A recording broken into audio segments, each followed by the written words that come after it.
We're live on our channel. Hi, everybody. Welcome to Kingdom of Honor. I'm your host, Sandman Shane Sabuni, with my good buddy, the Honorable Jeff. And Jeff, I don't know if you saw this, but I really liked and I'm sure you saw the match, but I mean, I really liked the uh, parking lot fight between Best Friends and Santana and Ortiz last week with the cameo by both or Juice and by You can't call him Juice. I'm trying to think. It just totally slipped his name totally slipped my mind now. But and then also Trans Mom, of course. But I thought it was a little ridiculous that it was the first 5-star match that Dave Meltzer had given since the tag match from Revolution. I just don't see it as a 5-star classic. Haven't we already discussed that Dave Meltzer is nuts, first of all? And secondly, how you doing? It's been 2 weeks. Not gonna lie, kind of missed talking to you last week. I'm doing okay. A lot of stuff going on with my house, as you know. A lot of stuff going on with the training stuff. New boss, new way of doing things. Trying to figure out how to train in a virtual world is not fun. But I'm really enjoying having a Switch.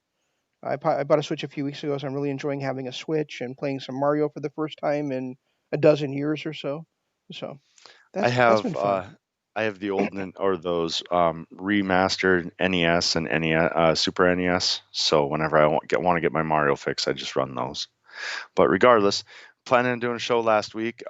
Didn't really have anything to talk about. There was nothing going on, so we figured, hey, you know what? Let's do an AEW live broadcast. And then, as typical in my world, all hell broke loose, so that wasn't a possibility. But we're back this week, and since we have not talked about AEW in forever, we're going to talk about AEW. Wait, no. Last show we talked about AEW. That's not what I mean. You know what I mean. Well, last show we talked about Dynamite. Tonight we're going to talk about. I'm sorry. Last show we talked about All Out. All Out. Today we're going to talk about Dynamite for the first time in forever. So you were close. But you're right. As far as a 5-star match goes, I didn't think that was a 5-star match. But I never think street fights and I mean, street fights are so cookie cutter. I hate to say that. I mean, I guess is that the best thing to say? But when you're watching a street fight, typically it's the same thing over and over and over again. No matter what street fight you watch, you basically see the same spots. There's been a few exceptions over the years. I mean, we saw what was it, Jimmy Havoc, Sami Callihan street fight from MLW, which was outstanding. We saw the I guess hair versus mask that ended up into a street fight or whatever the hell it was, Sami Callihan and Pentagon. We had the Moxley versus help me with his name, the Joey Janela street fight that was pretty good. As far as street fight goes, 5-star, I don't even think it was the best. I don't even think it was the best AEW street fight we've seen, was it? No, it was at least the third best because you mentioned Moxley against Janela, but you forgot about Moxley versus Kenny Omega. Yeah, and that one was amazing too. I mean, I cannot honestly say, and we've talked about Meltzer before about how we think he is insane. And I think a lot of the times when Meltzer gives a rating at this point, and maybe it's been throughout his career, but we don't necessarily see the same thing he does, and that's not wrong. Everybody's got their own way of looking at things. We've discussed that many times. I just don't think that you and I are on the same wavelength as Dave Meltzer, and what he sees is completely different than what we see. Agreed. And I looked at that and I went, when I saw that he had been his first 5-star rating in so many months, I wanted to look at the list and see what he had rated last. And he did have that tag match from Revolution in there, which you liked a lot, and I personally am of the opinion, along with a lot of other people, that it's the greatest tag match of all time. Right. I don't think you're quite there, but you thought it was great also. So I don't think you had a problem that we called a 5-star match. No, and the two Golden Lover matches to me in NJPW in 2019 were still better. Sure. And that's fair. I mean, they're up there with me as well. And of course there was that great tag match that we saw last year as well between 2018 you're talking about 20 not 2019 but Yeah, anyway yeah, but 2019 we saw that great Birds of Prey match against Ishimori and El Phantasmo too. which was amazing. Yeah, both of them were actually both their matches were amazing.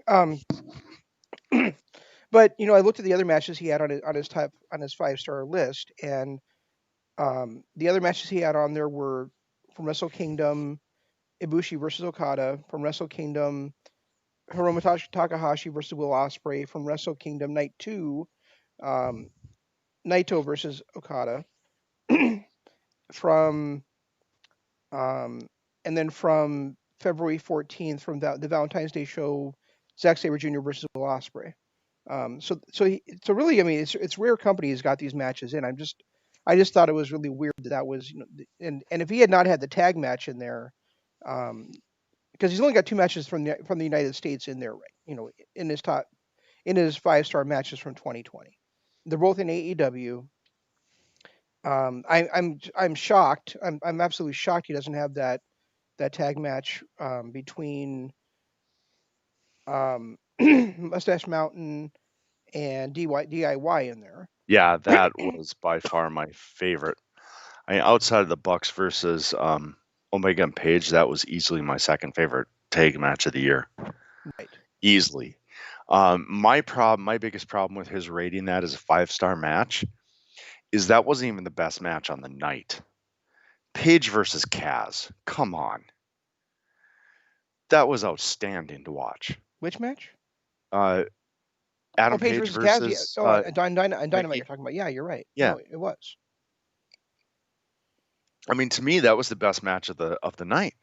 So for him to put that street fight over it just really makes me question Dave Meltzer and his whatever his rating systems are, whatever he thinks. I guess at this point, I don't even know.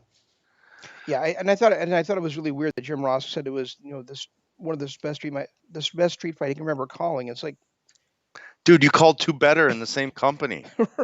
right. And how many Mick Foley matches have you called? I mean, come on. Exactly. In the same company you called two better. Yeah, it was nuts. I mean, it was nice seeing the, but it ultimately came down to the same cookie cutter spots. You had the only thing that was out of the ordinary out of any other street fight I've ever seen. And this is even a stretch because you've seen it done the same way, but the fact that it was Trent's mom and not a stablemate or another wrestler made it different. Otherwise, there was nothing about this match that I didn't think was cookie cutter. Yeah, I mean, I guess that, what I guess um with Cassidy coming out and out of that trunk and hitting the Superman punch or the orange punch. I did that with the chain. That was really cool. That was something I It was a wasn't cool expecting spot, from him. yeah. It was a Something I cool spot and we didn't expect it, but we've seen similar things. We've seen teammates come out of nowhere and deliver a knockout blow before. It's not like it was something that kind of wasn't expected. It was the timing of it that wasn't expected. Like, we expected at some point stablemates were going to get involved. Yeah, and even at that point, I was sat there thinking you were sitting in the trunk the entire time. Right. I mean, it was a really cool spot. It was a perfect Orange Cassidy spot. It fit his old sloth style persona and his new, more aggressive versus Chris Jericho persona that he's been having. But ultimately, it was a spot that I was expecting and waiting to see happen. The entire match, I was waiting for interference from stablemates because that has become a staple of street fights. I mean, Jesus Christ, we had the street fight with Hardy and Omega versus Jericho and Guevara that I felt was better than this. Yeah, and the other match that I'm sure, and I know there's a couple matches on there with Darby Allin that that I know that you would throw in there too, like Darby Allin versus John Moxley and Darby Allin versus Cody from the very first Dynamite of the year. Are two matches that Right, could be up there for 5-star matches. There's also that great Iron Man match between Page and Pac that could be in right. there. Um, Well, Omega and Pac. yeah, Omega Impact. Sorry. But the fact that But when I look at but when I watched Double or Nothing and saw that incredible match, that Stadium Stampede, and I look at his list, they don't have that. He doesn't have that on there. I'm like, dude, what the fuck are you doing? that was innovative, that it got a little too much at some points, but when was the last time you ever saw a guy do 100 yards of sunset flips? Yeah, the comedy aspect with the excessive celebration and the challenge flag spots and the whole page just kind of wandering off to the, but there was some parts of that were a little slow, a little bit. But the innovation and the fact that they pulled in so many things you've never seen, like 100 yards of um, Northern Light suplexes. suplexes and Northern Light suplexes, and Sammy going through that, and the Matt Hardy spot where he was switching personas every time he got dunked. Yeah, I mean, I was gonna say the Matt Hardy. To me, the Matt Hardy spot that was better just in itself than this entire match was. yeah, I mean, it was that match, and then when you look at, if you want to look at like a street fight tag match, yeah, Hagar got involved, yeah, blah blah, cookie cutter, blah, but there were so many innovative things in that match. The whole golf cart part of that match was more innovative than anything we saw in this street fight. Yeah, completely agreed. You mentioned Chris Jericho in passing, and I just wanted to say that I don't think it can be argued that Chris Jericho has been the best heel in the business the entire year.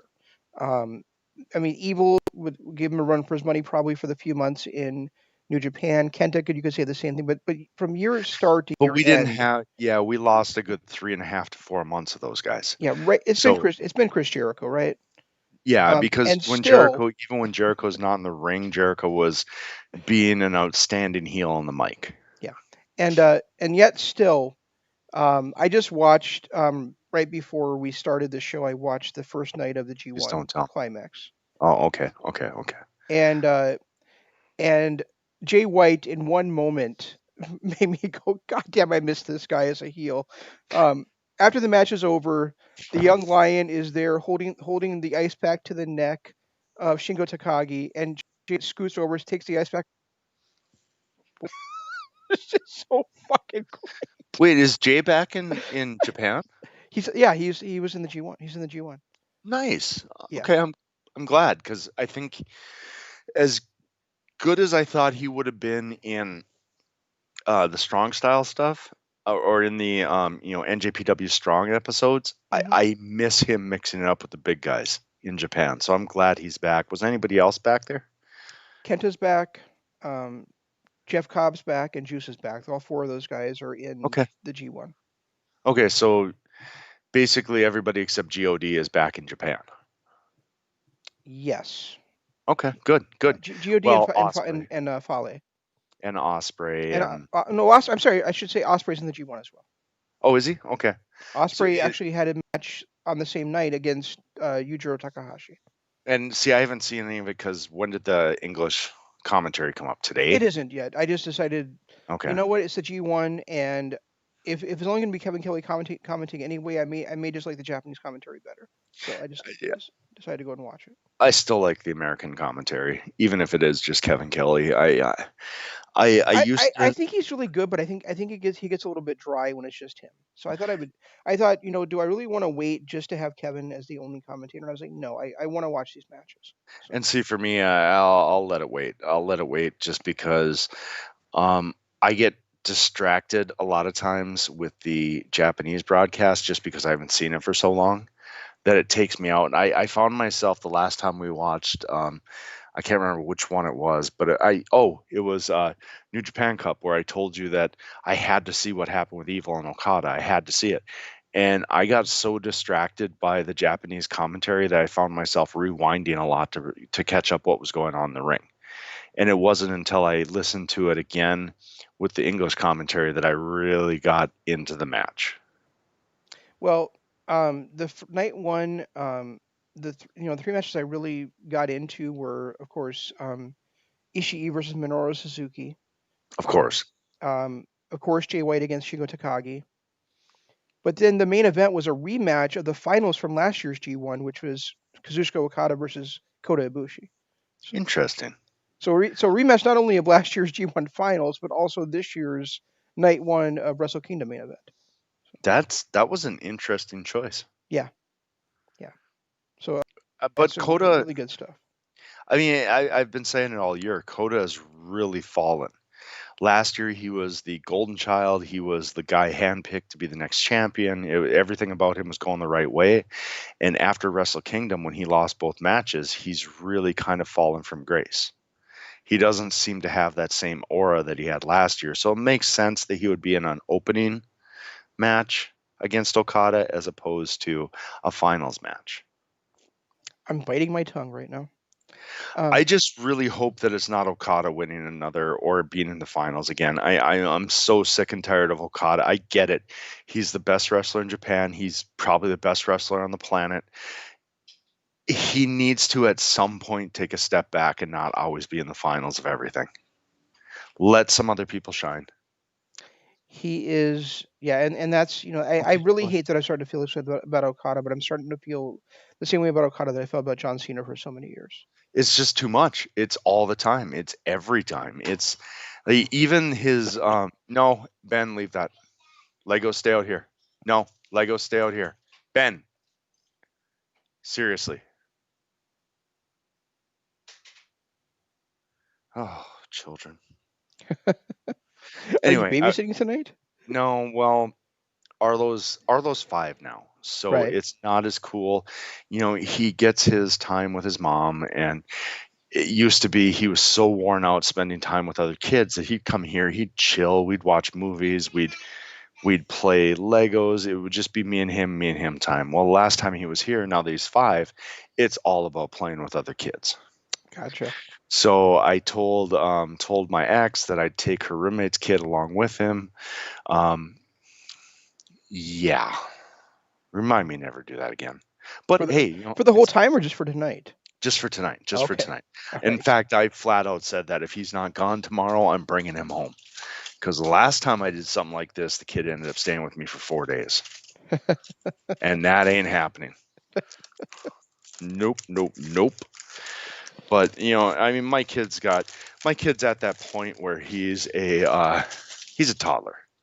And he's not a toddler anymore. He's at that upper edge of being a toddler when they start to develop that, hey, I'm no longer a toddler. I'm a 5-year old, so I'm a big boy attitude. So yeah, he's got that now. So I'm already having issues with that. And I just was like, okay, you know what? Let his friend come for a day. We'll see what happens. Not going to happen all week.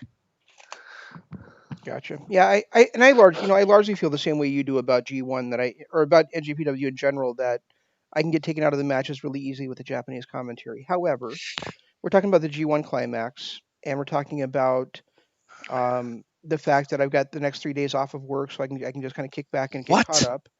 Um, You know what? So if you're not caught up on DC Universe in the next 3 days, I'm gonna disown you as a friend. well, go and disown me then, because I'll be caught. Get you can kick. I'll be catching. I'll be finishing up season 5, season 4 of Flash, and season 3 of Supergirl, but I won't be all the way caught up for sure. So you're a Um, season behind then. You're uh, 2 seasons behind, right? is that Are they on season 6 of Flash? They're in No, because you've got Ralph Dibny. And Ralph came about in season 5, I thought. season 4. Um, Oh, against DeVoe. Yeah, yeah, yeah. you're right. You're right. You're So, right. yeah, and actually, I don't know if you saw the news, but today they announced that this coming up season of Supergirl is going to be the final one. So, Yep, I saw that. And um, I, but just to finish my point about G1 before we move on to Supergirl is by the time that it rolls around to the I really hope that by the time it rolls around to the night night A finals, the night B finals, and then the block and then the total finals, that we're looking at English commentary being live on the broadcast. But until then, I think we're gonna be playing catch up the entire time, and so it just makes sense to me to watch it in Japanese commentary. I have a feeling that that's what's gonna happen because it seemed to me like when they did the last big show that they're only gonna do the big shows, Yeah, and these are kind of the road to shows for the most right, part. right. So it makes sense to me that they're not doing it, but I get it. Yeah, I mean, I and they're going to add English commentary at some point. I just think we're always going to be playing catch up until then, and so it's just to me, I'm just going to go ahead and watch these these matches, especially since they're not doing those 8-man tags this year. They're just going to do the 4 or 5 matches for that block on that night, which makes sense given the COVID stuff going on. Oh, really? So we're only getting hour and a half long shows as opposed to 3, It was 2 hours and 22 minutes. which isn't bad. No. I mean, that's not bad at all. That's not bad at all. I can, I can figure out how to run that. I do think it's weird that Supergirl's ending after season 6, though. But I do and I don't. It to me, and I, as you know, and we've said it on the show, and you personally know, I started watching the DC universe in order. Starting with Arrow season 1, episode 1, running through every episode, every season, everything, and um, you know, I finally have now finished off Arrow. Like I'm done with Arrow. There is no more. Finally watched the last episode of that, so I'm completely done with Arrow.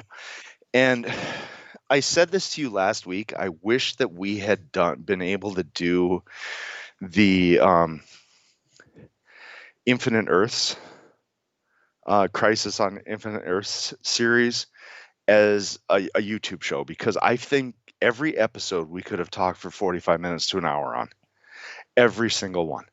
There was so much that happened, and there were so many worries coming out of it, because as you come out of every episode, or as we came out of this crisis, I was really curious how they were going to do this whole all one world thing, moving Netherland or Freeland and Metropolis and National City all to Earth Prime, and having all these. I think they pulled it off exceptionally well.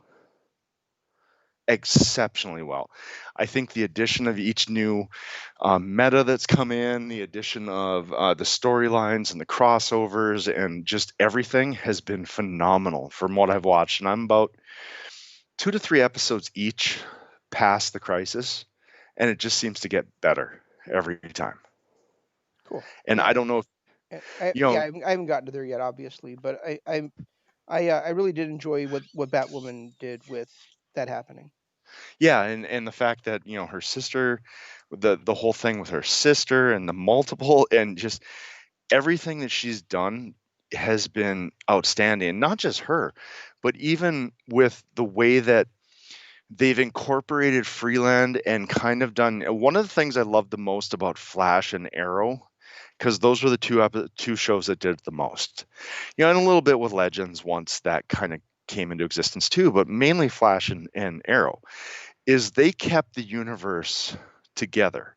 There were so many little details of each show that if you paid attention, you watched it and you're like, oh yeah, okay, I remember that on Flash, or I remember that on Arrow.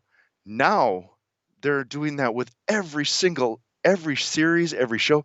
There was something on Black Lightning that I just saw. This was 3 episodes later. And I'm like, oh yeah, that's kind of a callback to the Flash.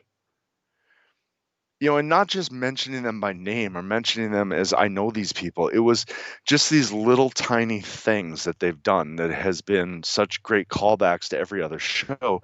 And it's actually made it to where I feel like the DCU on TV is better than anything I saw on the Marvel Cinematic Universe. Wow, that's high praise right there. It's been phenomenal, and I'm so happy I've been able to watch it in order. I am a little bit disappointed with how cartoony Legends of Tomorrow has gotten after the crisis, but I guess that show was always a little bit comedic more than it should have been. Yeah, it's supposed to be a bit of it's a bit of cheesiness, a bit of comic relief there. Speaking of Legends though, actually the episode of Flash, well, one of the 3 or 4 episodes of Flash I watched today, got to see Leo return right before his wedding, which was really awesome.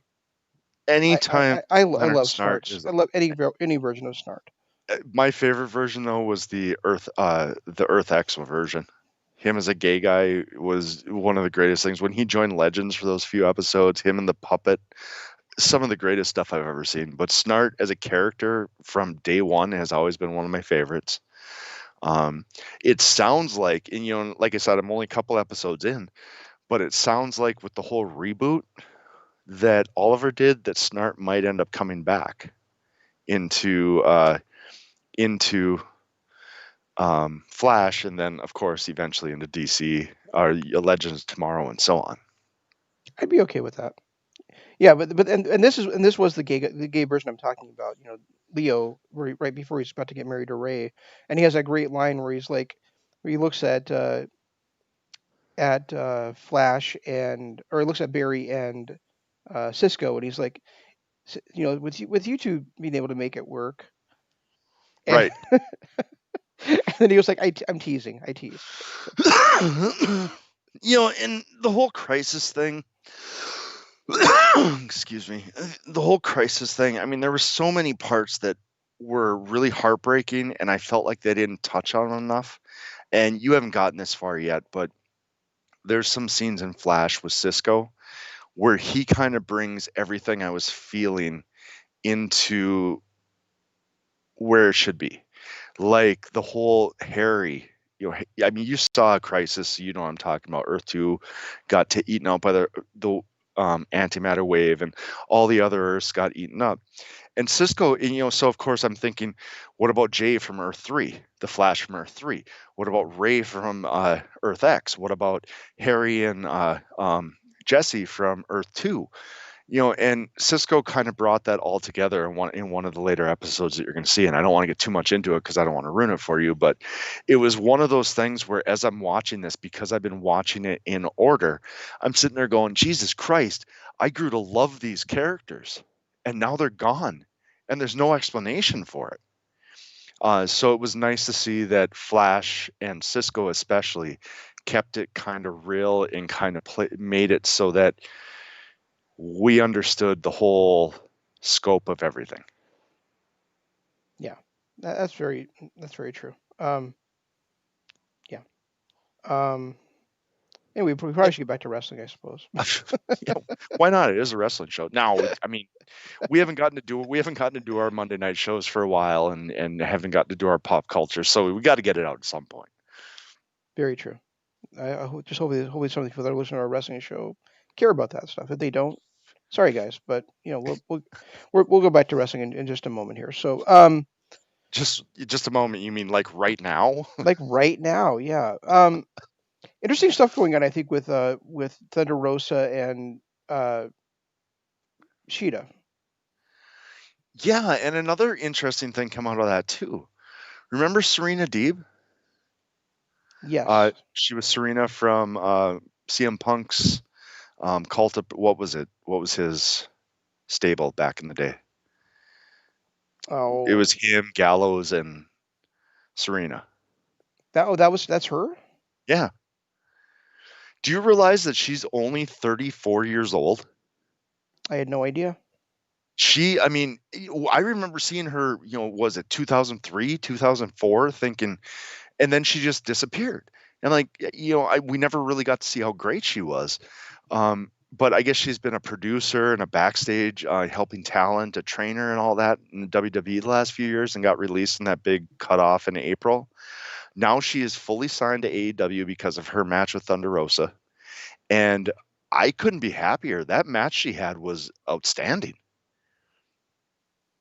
I'm truly starting to believe, like, I know their tag division puts on great matches. I know they've got some great single star, but I am more every single week impressed with the women, and not just the upper echelon like Sheeta, Thunder Rosa, and so on, but everybody all the way through, even to the jobbers, put on amazing stories, amazing matches every single week. The women are probably the highlight. I mean, granted, you had the one-off with Paige and Kaz, and you've always got a male match that's up there too. But it seems to me like every single week when I watch AEW, the women are one of the top one or two matches on the night. Yeah, not only one or two matches of the night, but also like one of the top couple of segments of the night, which I think is why it struck me so much on when I watched this most recent Dynamite the last couple of days is where the hell has Britt Baker been?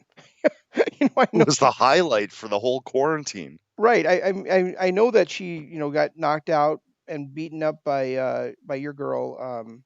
Ugh, What the hell? I can't think of her name right now, but my memory just goes bad sometimes. Swole. Yeah, Big Swole. Yeah, that's her. No, what was chick from Bianca Swole? Yeah.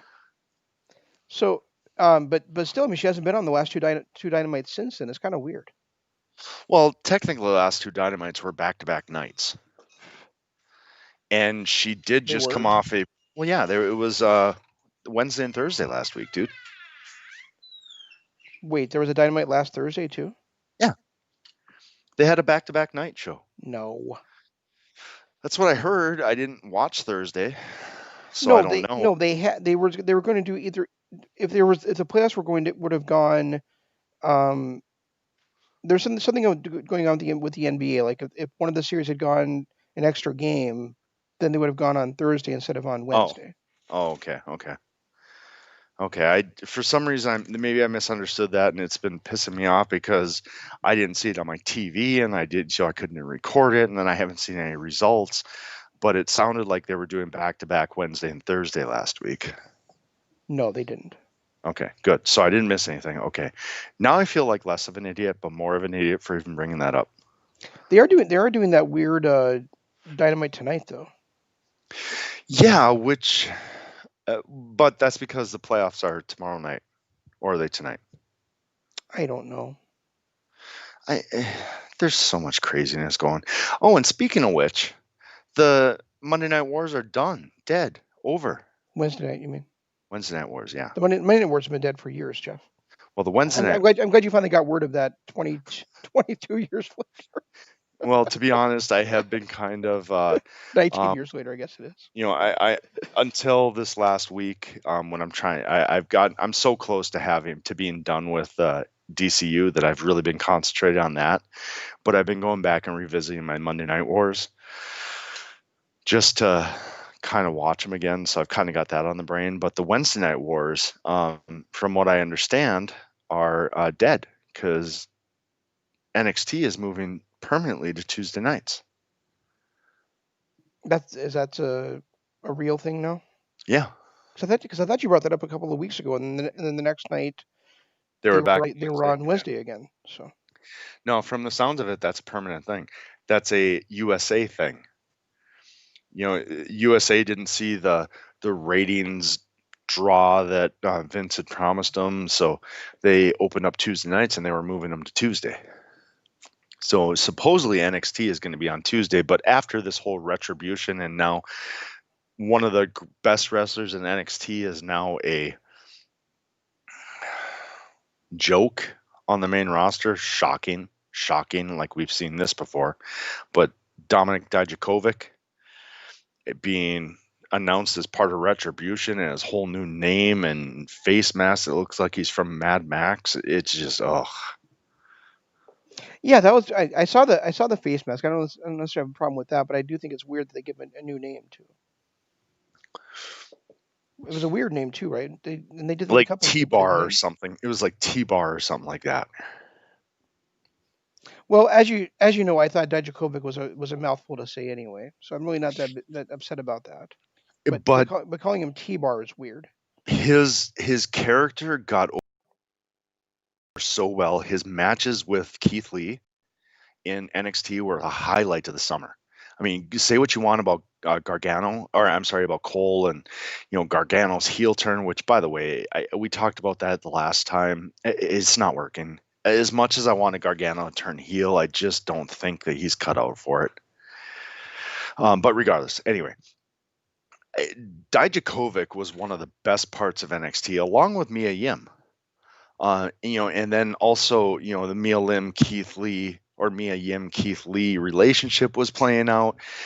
And so now you've got Mia Yim attacking Keith Lee on Raw, like we're all supposed to forget that NXT even happens.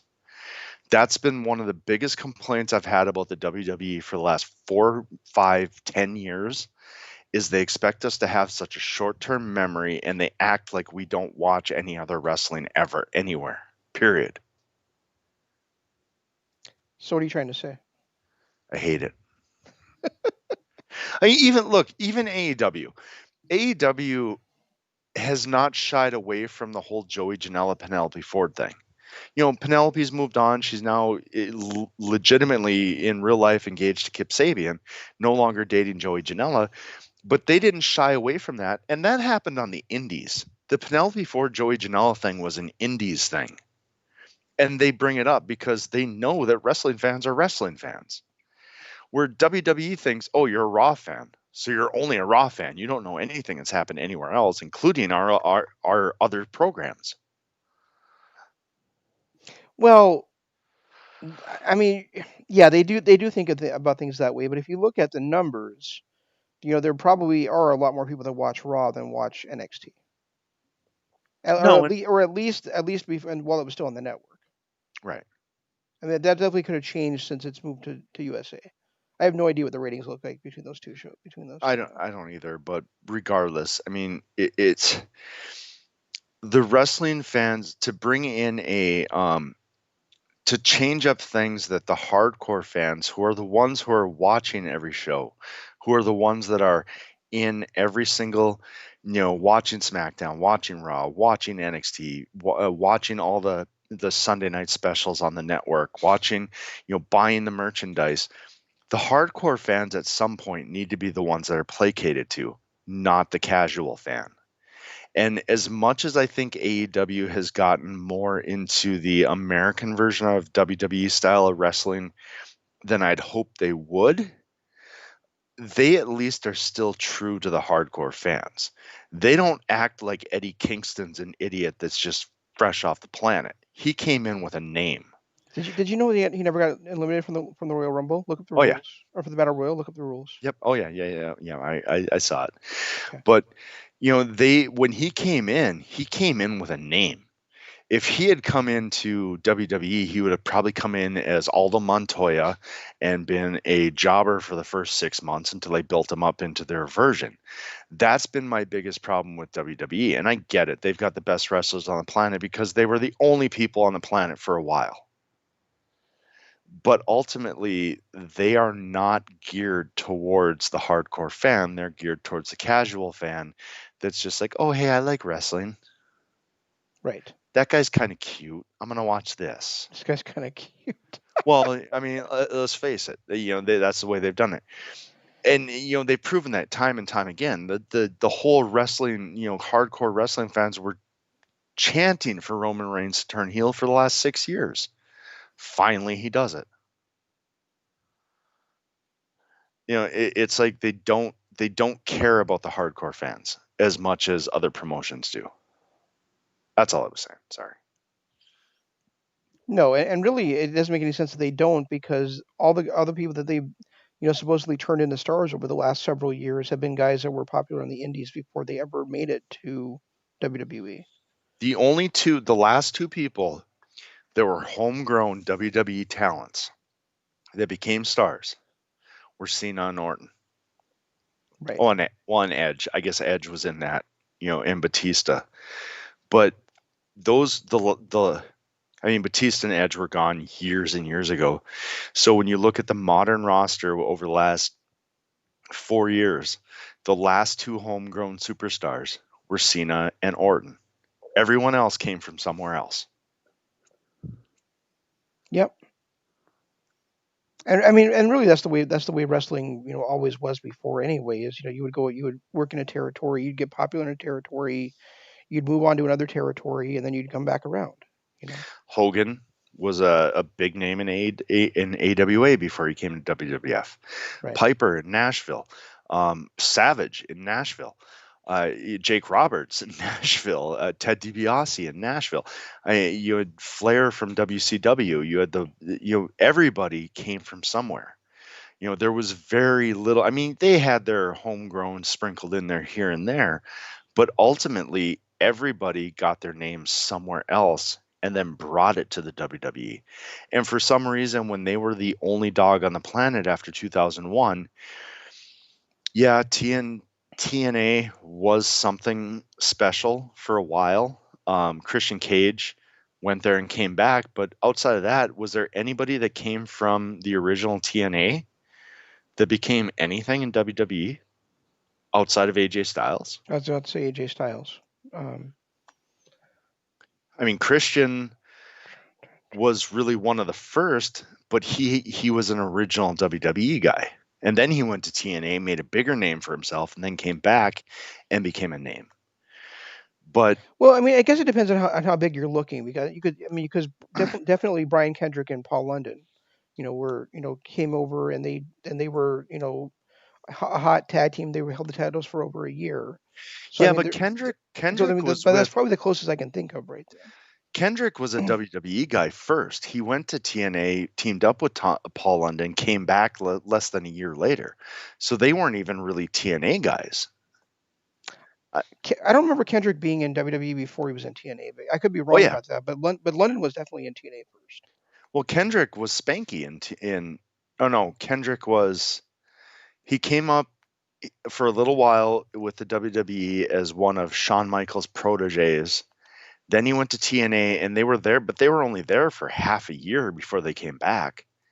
And it was after his tag team that he became the Spanky character, right? No, Or was it? He was Spanky on the Indies way before that. Okay, but I'm saying the WWE when he had Yes, his whole rap battle thing with Cena and all that stuff. right, So I mean, right. even well, you know what? Another guy that was a homegrown guy is Brock Lesnar. I guess I got to give him that too. Yeah, that was still right around the same time as Orton and Cena. So it's not, it doesn't Right. really, But that doesn't really change the argument. I still have to put that out there that Lesnar's one of those guys too, because he is still, well, I guess he's not anymore, but he was up until the last couple of months still a WWE performer. Yeah, I mean, and you have to give WWE credit for that class. I mean, they did a very piss poor job of creating stars on their own after that. But if you look at that class, that class was Randy Orton, Batista, John Cena, Brock Lesnar, Shelton Benjamin, and Charlie Haas. I mean, that's And incredible. Kurt That's Angle though incredible. too, wasn't it? No, Wasn't Kurt? Oh, that's right. no, Kurt Angle was Angle like came. 5 years before that. Yeah, that's right. Because Angle came in the same time that Edge did, Yeah. or roughly right around the same time. Okay. Would Angle have been 99? Yeah, and Edge Yeah. was 97 or 98. Okay. And Christian was 97 or 98 as well. Yeah. So I mean, but I mean, those six guys all coming up at the same time in one class is just amazing. Yeah, it really is. It really is. But yeah, I mean, if you look at their roster over the last few years or last 2 decades, like Punk, he was a Ring of Honor guy. You had And and not to throw shade or anything. This is really serious. I'm not kidding about this, but they also had the Bastards come up at the same time too, which is still like eight stars coming up like that quickly is just awesome. but weren't the Bashams big in ECW before that? Not that I recall. Maybe not that I The recall. twin you're talking about the twins, right? Uh, Doug and Danny Basham. Yeah, the twins. That weren't they the ECW twins that went on to be, or they started out as Jarrett's henchmen, then went to ECW, or they started in ECW, came back as Jarrett's henchmen, and then went on. Or am I thinking of somebody else? Doug and You're thinking of Ron and Don Harris. yeah, I was thinking of the Harris brothers. You're right. You're right. My bad. But the Bashams weren't really around that long. No, but they were still in that They same were still class, homegrown talent. and Yeah, they were still stars and tag team champions. yeah, that's true. That is true. I'm just saying. I'm just trying to see like how much talent was in OVW that came up to WWE in that time frame. That 01, 02, 03 era. Yeah. Yeah, A yeah. lot did, and a lot was really good, and a lot. I think what out of the names we mentioned, 8 of them are Hall of Famers or will be. Speaking of WWE homegrown talent, did you see who was on the most recent NJPW Strong? Yeah, it did. Wow, it was a perfect spot for him. Not gonna lie. Yeah, it's just weird. I didn't actually watch the show, but it's weird to have Darren Young show up Right. in NJPW. I'm glad that he But is. you know what? Honestly, no weirder than it was when the first time I saw Juice Robinson there.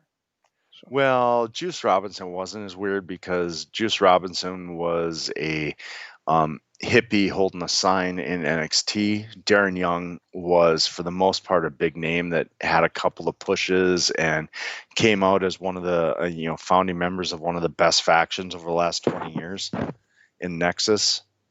So it was a little bit more of a holy shit moment.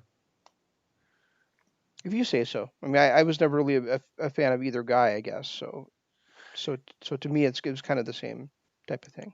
All I know is when I saw Darren Young, I was like, oh, great to see him working again. Wow. And then, but when I saw Juice, it was like, oh yeah, that's that hippie.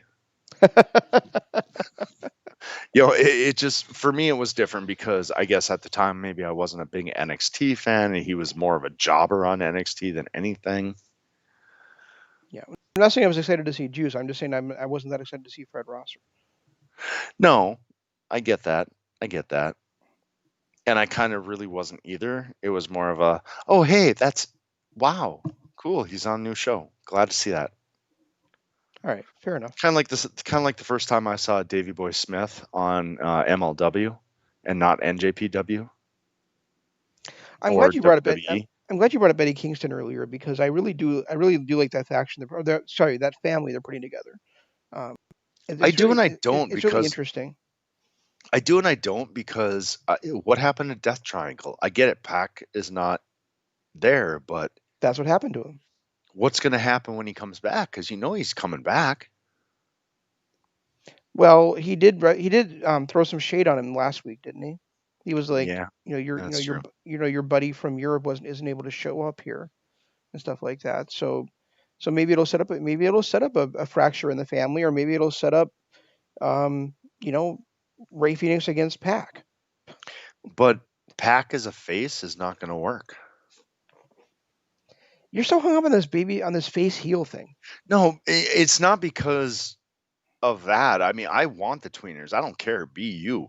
It's the fact that the way that they book people is where the problem comes in because they still aren't on that same line of thinking that you and I are. It's let people They're be not. people. Not for the most part. Well, I mean, can you honestly look at Hangman Page or Kenny Omega and tell me that one of those guys that their baby faces or heels? No.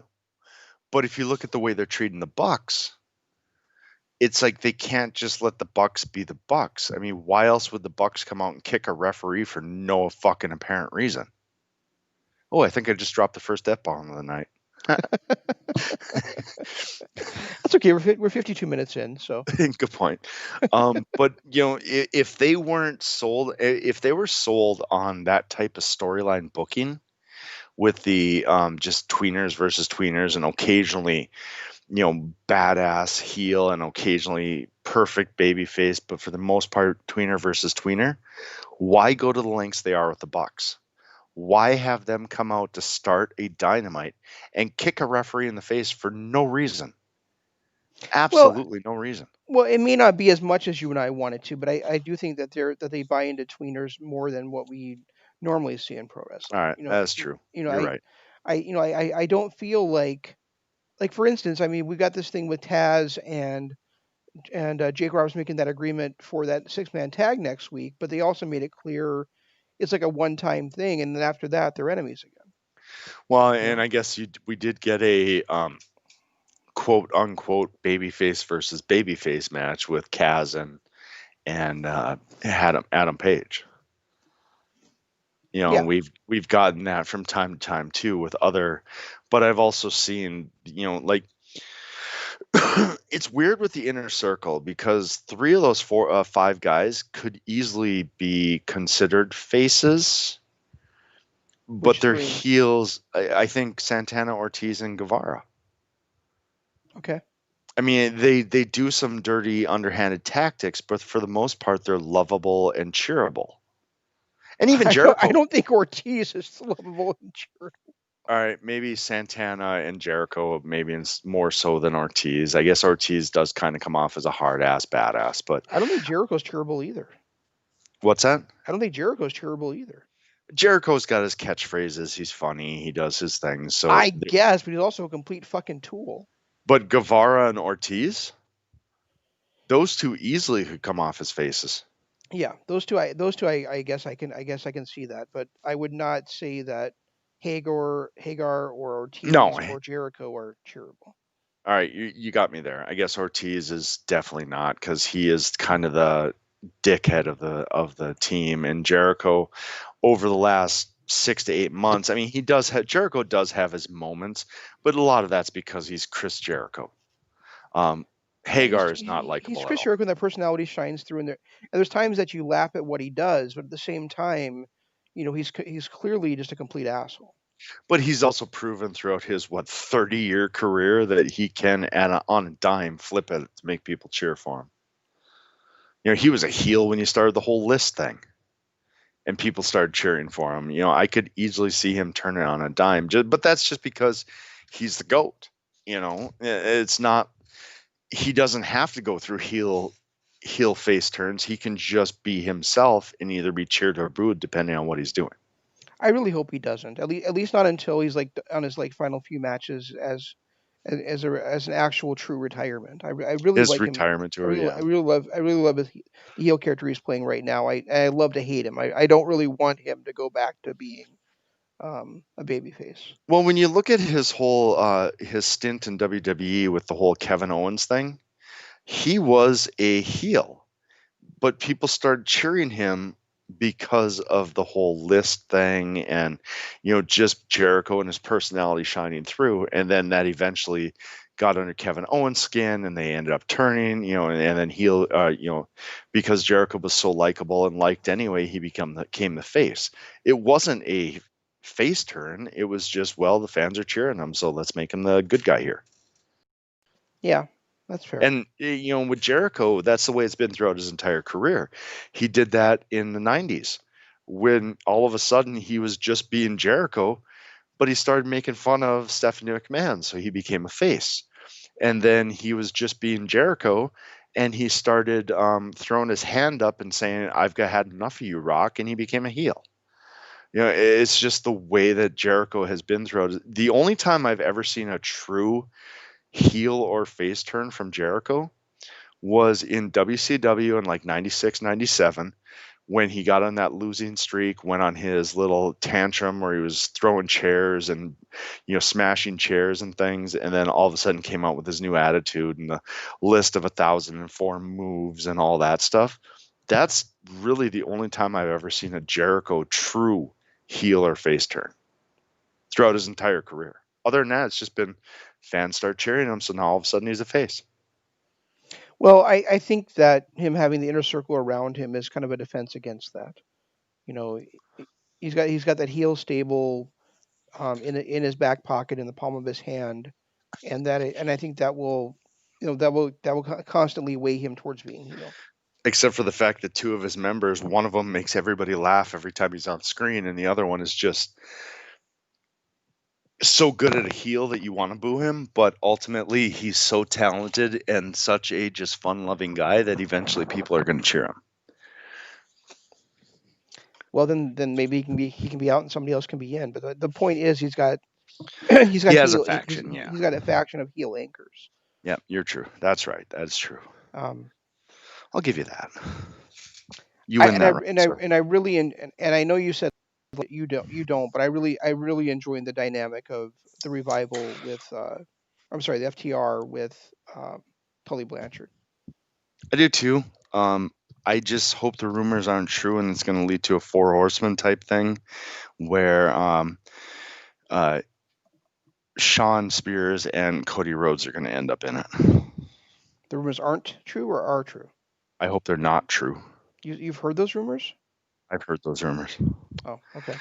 I've heard that Tully's going to be the J.J. Dillon type character, that FTR is going to be the Minnesota Wrecking Crew, that Sean Spears is going to come in the Tully Blanchard role, and then Cody's going to come in the Ric Flair role.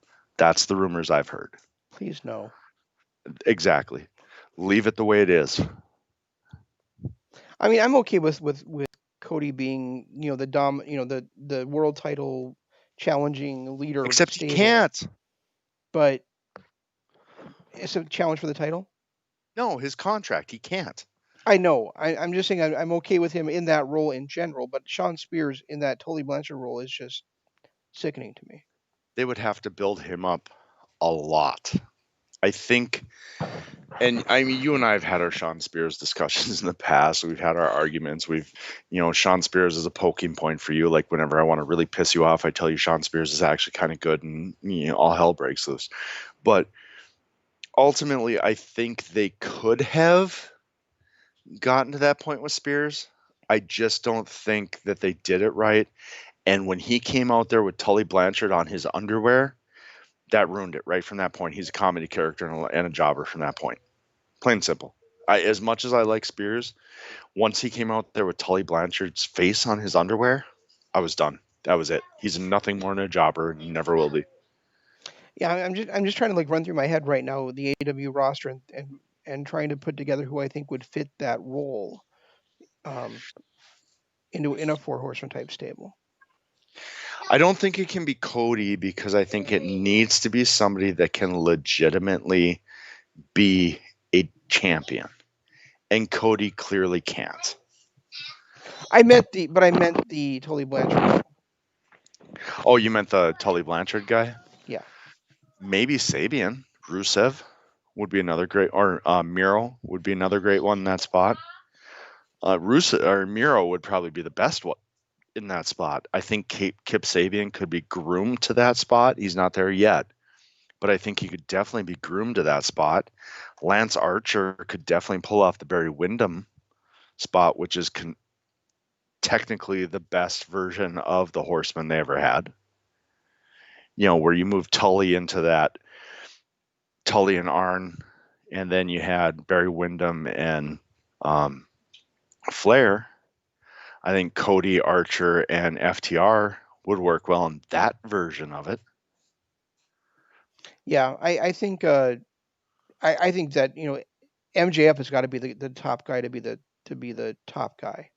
Yeah, if MJF is in there, he's got to be the heavyweight. He's got to be the Flair. Right, and that's what I'm saying is I think as I'd rather have him be in there than Cody be in there. Oh, me too. But MJF shines so much on his own. But MJF, Wardlow, and FTR as a faction would be a lot of fun. And I could see those four working really well with Tully as the lead. The problem is Tully going to be the kind of guy that can take the back seat like JJ Dillon? Because right now he is not. He's the mouthpiece. He's the front and center guy with FTR. Can Yeah, he be but the if you've guy to got take MJF, back? but if you have MJF um, in that main role, then he can talk. He's a better talker than either Dax or Cash are. And he's a better talker than Tully. He's a better talker.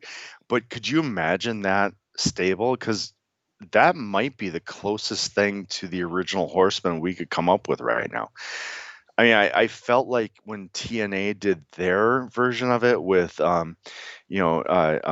Money, Kaz, and AJ Styles, they were close to it, but they didn't have that mouthpiece. Like Flair was that mouthpiece. Yeah, Yeah, I really feel like there's somebody that's not in AEW that would fit that stable like perfectly. Like I think that if that like looking at it, like if I were to like pick the perfect four horseman type stable right now, it would be MJF. Um, and hear me out because he's so young. I'd have MJF in that TNT title role right now, but totally as the Blanchard role.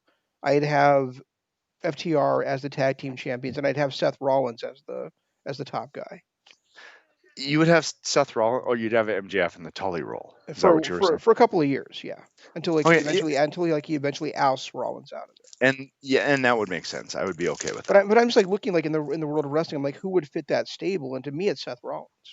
So but you don't have him.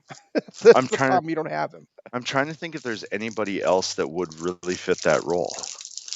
I mean, Well, Hangman could fit the Tully role, but the thing is that he's not really a heel, you know. and he can't And, really fit that. and I don't Uh, and I don't and I don't see him being under anybody either. he can't really fit that Flair role It's like if you're the Tully role is an easy one to fit because there's so many guys out there. Or I'm sorry, I guess Tully. But I guess when I think of Tully, I think like of a like a work rate guy who goes out there and he's wrestling these 20-minute classics and the guys you mentioned like Miro probably could do it, but I don't think I Archer don't could. think Wardlow can. I don't think Murder Rock Monster can. And see, that's where I'm looking at it going more of a that there's two versions of the Horsemen that we could go with.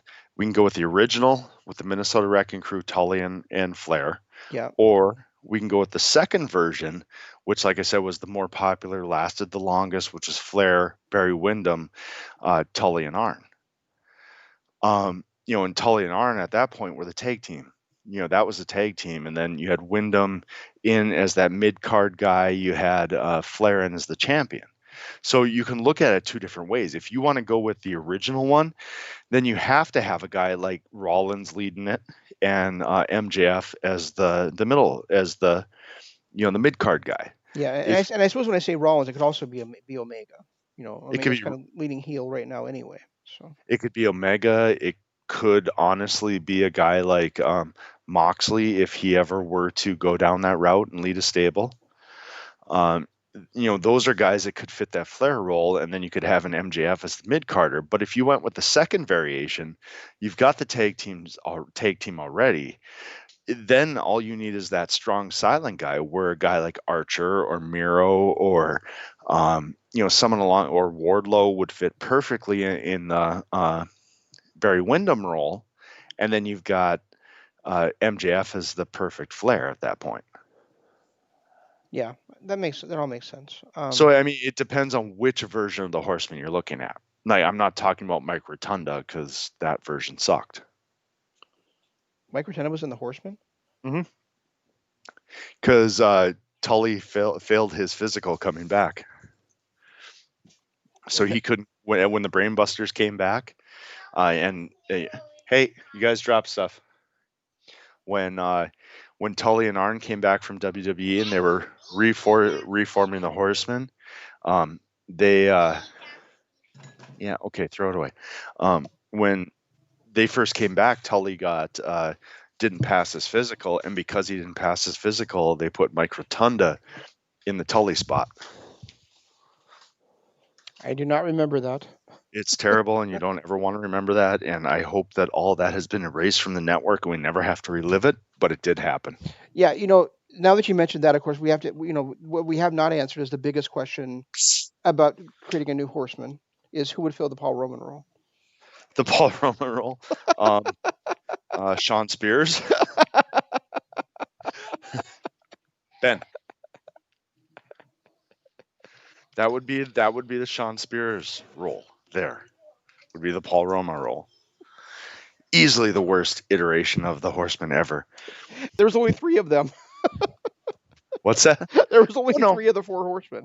Well, and then we had the Benoit era, the Benoit and Pillman era. Yeah. And then we also had the Benoit and Steve Mongo McMichael era, which also briefly included Jeff Jarrett. And then, of course, there was the Dean Malenko era. Mm-hmm. So I mean, we got a lot of iterations of the Horsemen. But if you're going to look at the Horsemen, you think of those first 2 variations, especially that first and second one. I mean, that first one with Blanchard as the mid card, and that second one with Wyndham as the mid card. Right. Those are the 2 variations of the Horsemen that matter. Yeah, I agree. But it's tough to say Benoit didn't matter. Yeah, but by that time, the Horsemen were second fiddle stable to the NWO anyway. Well, leading up to that, they were still, even before the NWO came in, they were still. I mean, when Pillman and Benoit were both members, and they were both, considered the Young Horsemen. Which, if you remember, in that's right. That was right before the NWO, wasn't it? Okay. Yeah. That was because Pillman went. That was. You remember when Arn Anderson slapped Pillman in the middle of the ring, telling him you need to calm down and all that stuff. And do you remember the logo that was on Benoit's shorts or his tights? in like 95, 96, 97, that really weird looking 4H. Yeah. That was the new Four Horsemen symbol for the Young Horsemen, Okay. and still one of my favorite symbols ever. But that was because of him and Pillman. Yeah, but if we're gonna have those two in there, then when the revival doesn't fit, or the FTR doesn't fit, No, so no, we not have to at all. totally start from scratch then. Yeah, if we're having if we're having those two, we need to go more towards like like a Page and Omega as the tag team guys. Yeah. And So both those two are heavyweights. They're not mid carders. They're not definitely not tag team. no, it would actually have to be more like best friends. You think so? I do. I would compare the best friends more than I would Omega and Page. What about SCU? I think they would fit it more because um Which version of SCU? the new one, not the Addiction. Yeah, Okay, I'm talking SCU with Frankie and I mean the Addiction like 5-6 years ago. That would be the perfect Pillman Benoit. that's very true. Because you had that hard worker in Kaz like Benoit, and then you had that kind of fun loving crazy guy like Pillman in Daniels. That would have been the perfect tag team. You know, don't you think that? Don't you think like now that you mentioned those guys, now looking back, like the perfect Horseman tag team of all time probably would have been Motor City Machine Guns. Oh, absolutely, absolutely. Those guys, they're a great blend. They remind me a lot of the old Minnesota Wrecking Crew, but also a cross between Benoit and Pillman. Yeah, I would say a cross between those two teams and the Midnight Express. Did you hear the rumor that FTR wants and I mean, they did this before with the North, so it's kind of no surprise, but they were taught that someone brought up a dream match and they were talking, absolutely, we'll do that. We want that. We want to face these guys with MCG against FTR. Oh, that's great. Could you imagine that match? I want to see that more than anything. I also Especially I also want to see FTR against the Briscoes.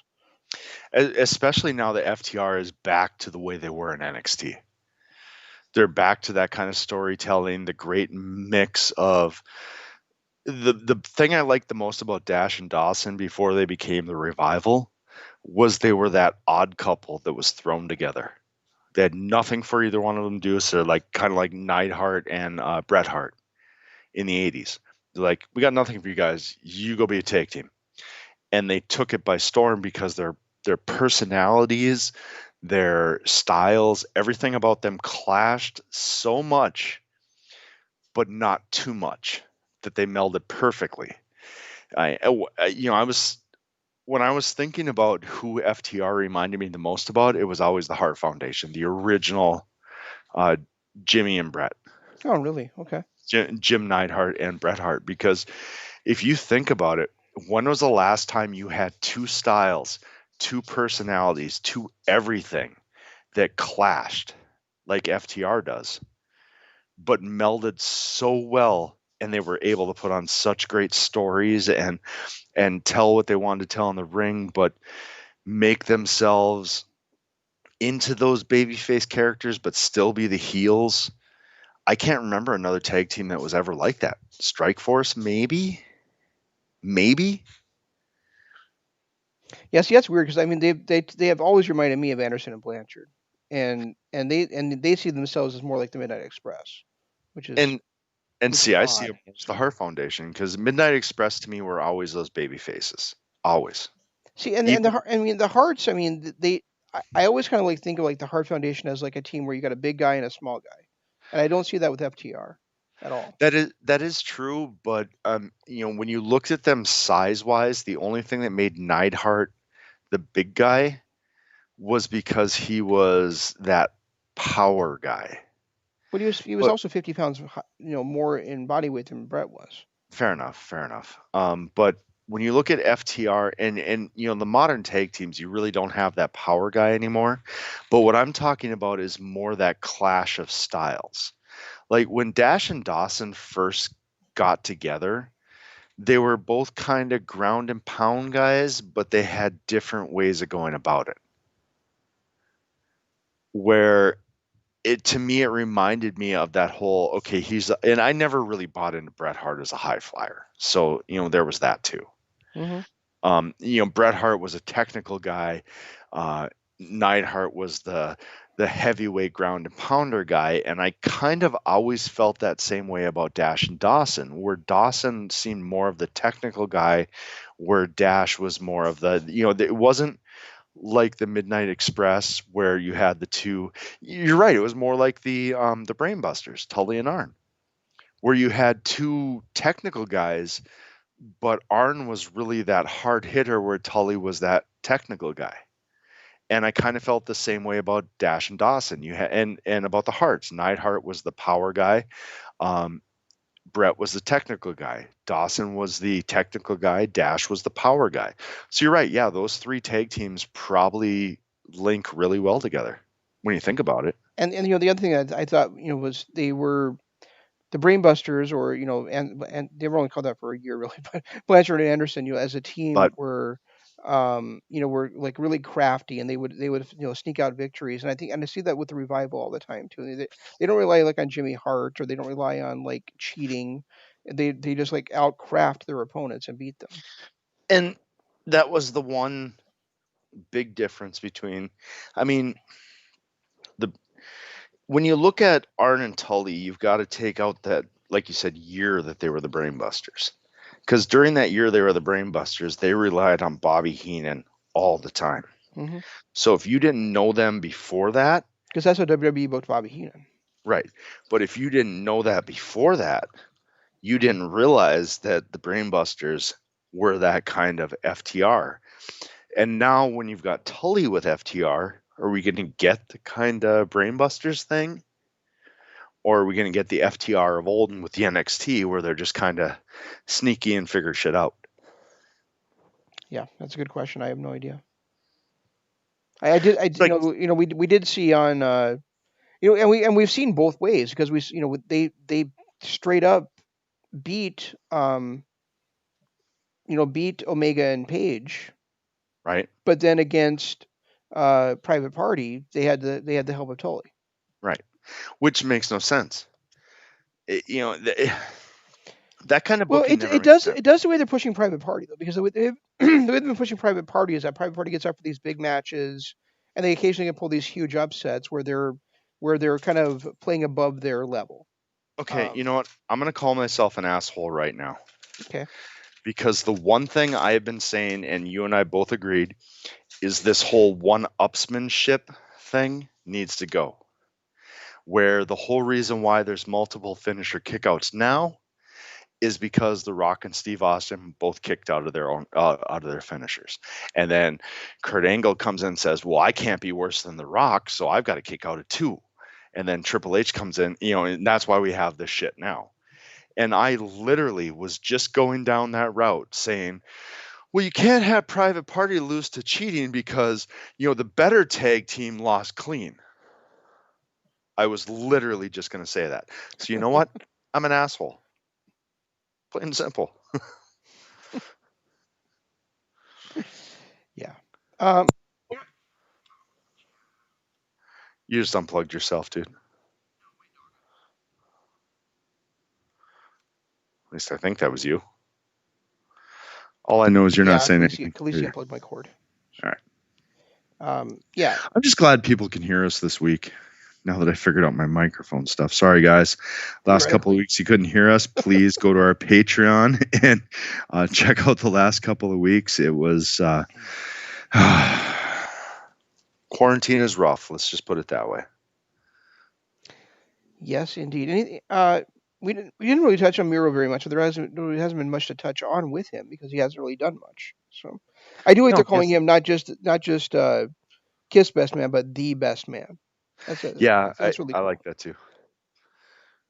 I And really do. and those eyes and those that look that Penelope was kind of giving, like rolling her eyes about Miro, or like getting upset about Miro throwing the bachelor party, was interesting too. So we'll have to see how that plays out.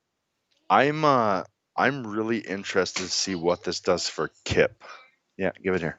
I'm really interested to see how this works out for Kip, because I think, when we talk about wrestlers out there, there's certain guys that we think have it, but they're just not getting their due, or maybe they don't have the right influence, or, where I think they might be this big time superstar at some point. They're just not there yet. We've said it about Janela, but Janela has kind of proven over the last, I don't know, year that he's not that guy. Sammy has proven it. But would Sammy be at the level he is without Jericho? I think Kip Sabian is in that same boat. I think what Miro can do for Sabian to make him that legitimate superstar is going to be amazing for his career. But at the same time, I want Miro to be in that level too because he deserves that Oh, yeah, after the he way he was does. treated. I really want there to be a really, really great Miro day. I do too, and I think that the best version of Rusev that we got was during that Rusev Day stuff. Yeah, it was. Um, yeah, and I think Sabian is a guy that can fill that Aiden English role perfectly, Agreed. I was about to which say that. will help both of them, because Rusev and Aiden English together helped Rusev become probably the best version of himself since he left NXT. It helped Aiden English establish himself as a good hand, not a good wrestler, because he kind of came off as a comedy character. But I think if AEW does it the way AEW has done, I think they have the ability to establish him as a good wrestler slash comedy character, much like they've done with Sammy Guevara.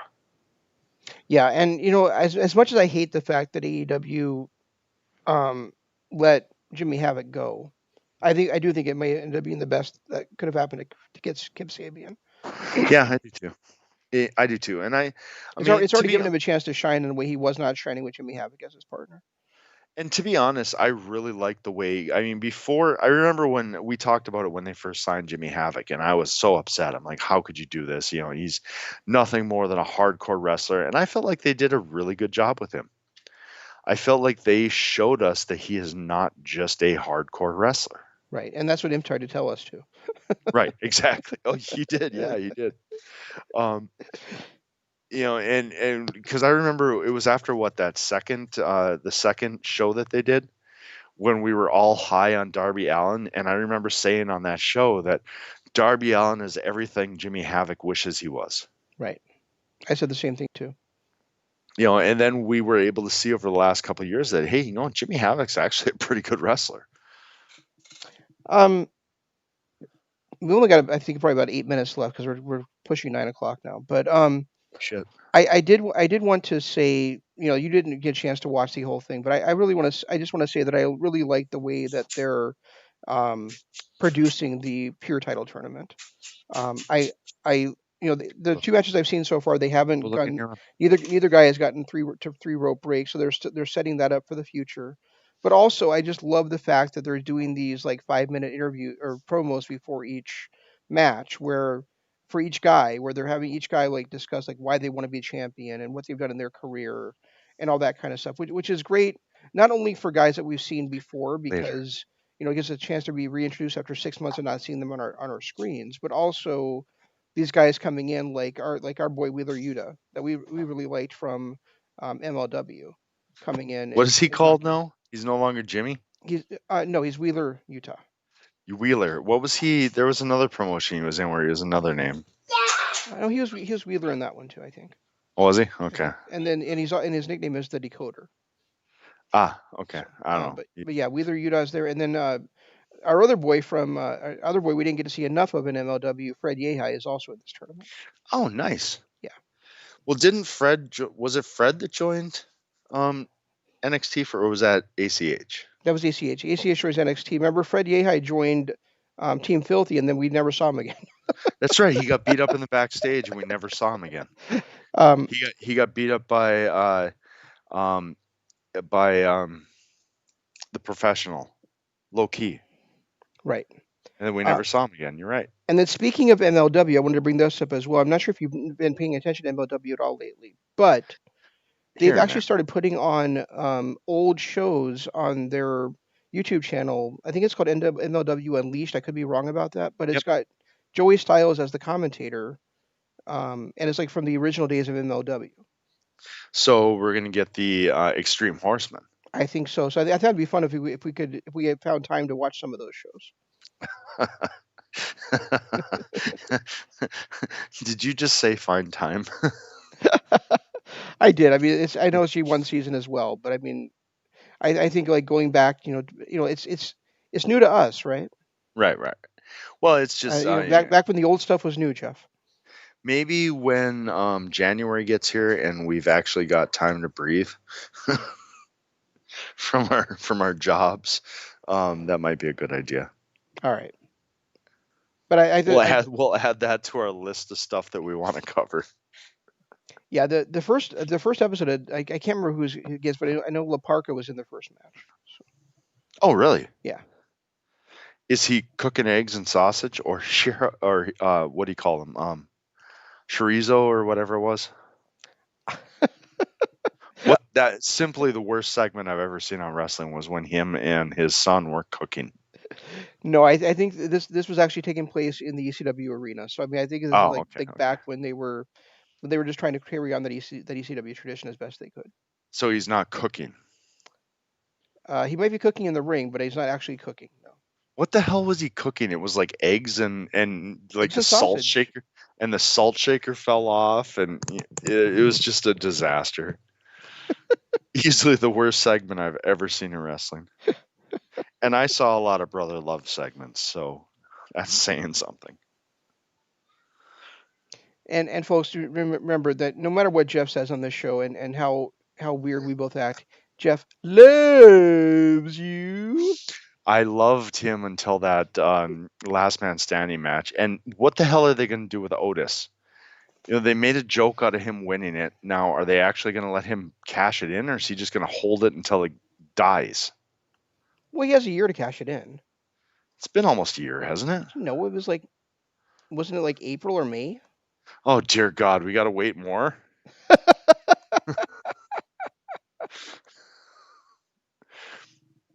Oh, that's right, because it was during quarantine, and that was their answer to something that AEW did. Oh, you know what? Speaking of Otis, I saw him say something about something, and I know we haven't covered it. I don't even think we've had a show since it happened. But fuck WWE and fuck Vince McMahon for firing Jerry Briscoe. Are you out of your fucking mind, you asshole? How do you fire Jerry Briscoe at this Right? point? That's like firing Pat Patterson. You If I wasn't don't already out do on it. WWE, I would have been completely out when that happened. I mean, can you fucking believe? Can you fucking believe they did that? He should There have are had a job certain for life after what he did for that company. Well, yeah, him and Pat Patterson after being McMahon's stooges, just that alone should have bought them a lifetime career with that company. Yeah, it's ridiculous. I mean, those two showing up in dresses and Pat Patterson in his underwear. Oh my God! Yeah, and they're making they're have the most revenue coming in they've ever had, and they're going to get rid of one of the guys that helped McMahon form that company. It's ridiculous How are they having the most revenue they've ever had when nothing is happening? People can't go to shows. because they have the biggest television deal they've ever had, Oh yeah, that's right. and they have the WWE network. People are still paying $10 a month for.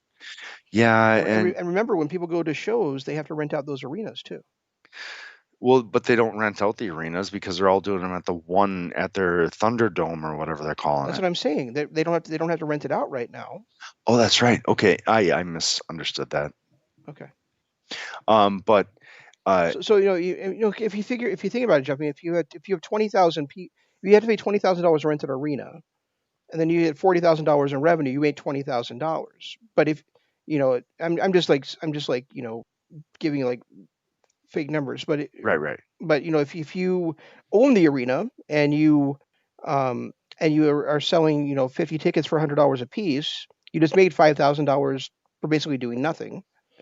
and you And didn't have to then pay. You didn't have to pay to merchandise rent that arena. sales, merchandise, concessions, which I don't know if they're doing, but regardless, merchandise, concessions, Yeah, and they people are still and remember buying that and merchandise. they remember they have that huge TV deal. They came with that just started with Fox this year.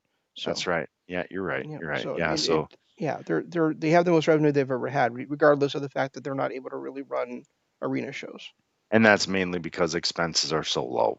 Expenses are low. They've got the network, and they have that huge TV deal. And people, Plus that money they made for the Saudi Arabia shows. I mean, let's be. Oh yeah, yeah, that too. I mean, but let's be honest. I mean, there's a lot of people, and I'm not gonna say everybody because I know a lot of people got laid off, and a lot of people technically are struggling. But a lot of people across the country are benefiting from working at home, which has, like myself, I've saved so much money this year that I was able to put a new roof on my house. Right. Now, if I had been able to not put a roof on my house, I may have bought, some of that money in wrestling shirts. That's more revenue. I'm not going to say that you're wrong about people struggling this year, but when I look at the fact that the Xbox Series X, the Xbox Series S, and the two PS5 models Have have blown both the already fuck up, sold out on pre-orders, right? I gotta wonder how many people are actually struggling out I'm sure there are. I'm sure there are. I mean, I know a lot of restaurant workers, a lot of people that are cooks, and a lot of people that are waitresses, and bartenders and things like that that got laid off, and they are struggling. But ultimately, like I also have the same amount of friends who were restaurant cooks, who were waitresses, who were, because of the government throwing in an extra $600, were actually making more by sitting at home than they were working. there. Well, I know my brother because he was one of those cooks that got laid off as well, and I know that because with the unemployment he was getting, he was actually having being home more take home money home every 2 weeks than I was, which is Yeah, ridiculous. Which is and ridiculous. and I have a couple friends that were saying the same thing. I mean, they I literally said, I hope we never go back to work because I'm making twice, or I'm making about $400 a month more than I was when I was working. Right. And then, like me personally, working at home has saved me an hour and a half of drive time every day, which is an hour and a half of gas every day. It saved me daycare. It saved me, oh, hey, I'm hungry, so I'm just going to stop and pick up some fast food on the way home. Hmm. There's been a lot of stuff that it's saved me. So I'm not going to, I think, that kind of money has lent itself to people being able to spend a little bit more than they maybe would have last year when they were working. Plus, and like I said, there are some people that are struggling. I'm not going to lie. There are a lot of people that weren't able to make more because maybe uh, they didn't qualify, but they got laid off because businesses were slow. There is that stuff too. So I hate to say it, personally, some friends I know have made more, but I also know a few other people that have been struggling, and I've been helping out on the side because of. Right. I've also had like a lot of money and gas and stuff and time not having to go to work, but I'm also looking forward to not having to drive in the wintertime. so Oh my God, yes. so Especially me. I live 35 minutes from work. yeah, well, I don't live much. I live about 30 minutes myself at Yeah, work. yeah, So right. So yeah, that drive in the winter, oh my God, I can't wait. yeah. I can't But wait to not have to get up at 5 in the morning to shovel my driveway so I can get out to go to work. or to walk out in the 30 degrees below zero when freezing cold. Right, that too. Yeah. So so there's perks to it. I mean mostly have hated the last year, but I mean there's perks to it. So Right. So anyway, guys, I know we're up against it here. And we did have some mishaps. And if you didn't get a chance to listen to the last couple of shows, head over to our Patreon. It's patreon.com/Kingdom of Honor. They're up for free. Go ahead and listen to them. If you like what you hear, please do us a favor, hit the subscribe button, donate for a tier. It's a small donation, helps us out in the long run. Also, if you're listening to us on YouTube, do me a favor, hit the like button, hit the subscribe button, ring the notification bell, and check out our Twitters. I am at Regi Co-op. He is at Zanman LOP. We use the hashtag KOH when we do anything, and that will help you find us better. and remember stay tuned to other shows here on LOP Radio. including MCLP Radio Adventure and WWF Legacy Series, and whatever else is coming down the pike in the next few days. And that's all we've got. We try to do better next time, and we love you. Oh, I hate you. Hate you. Goodbye, guys.